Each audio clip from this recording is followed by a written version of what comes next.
Good morning and welcome to Solent Sports News. I'm Joe Parker and these are your 11:30 headlines.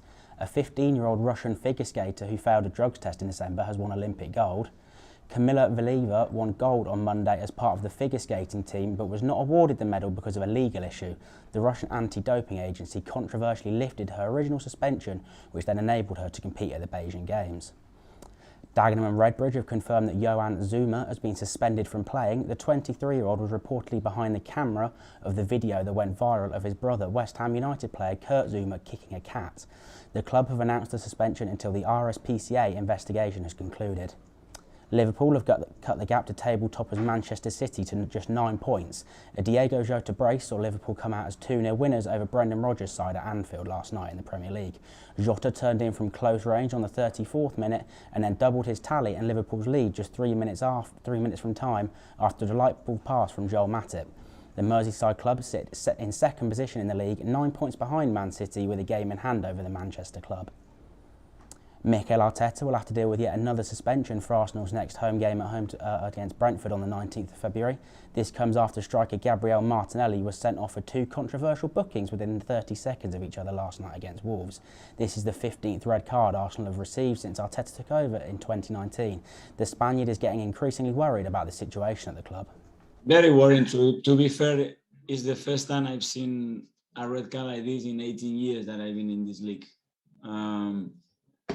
I think you have to be pretty willing to give a red card in that situation. But still, is what happened.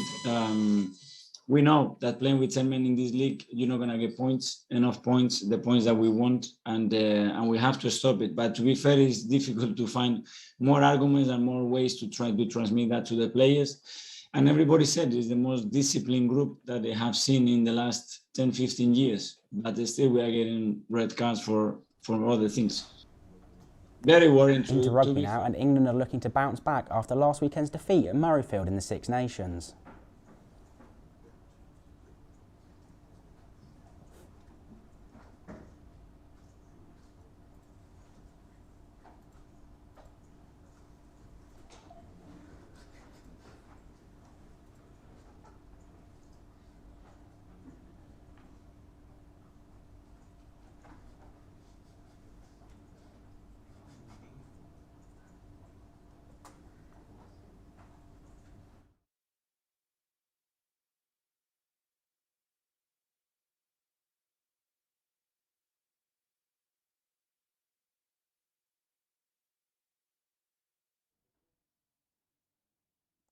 Apologise today, there were some technical issues there. Back into rugby now, and Eddie Jones' men lost 20-17 to Scotland in the first round of fixtures on Saturday night. England will be looking to pile on the misery against an Italian side who have lost their last 33 Six Nations games. England ran out 41-18 winners in last year's fixture. Ireland have been given another setback ahead of their Six Nations clash with France on Saturday. Captain Johnny Sexton will miss the trip to Paris after injuring his hamstring in training. Sexton suffered the injury on Wednesday in Ireland's last day of training before travelling to the French capital.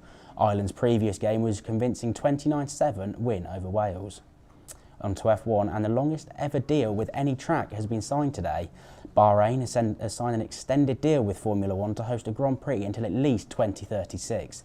The new season will open in the Middle Eastern state on the 20th of March after Australia lost its traditional slot because of COVID-19 uncertainties.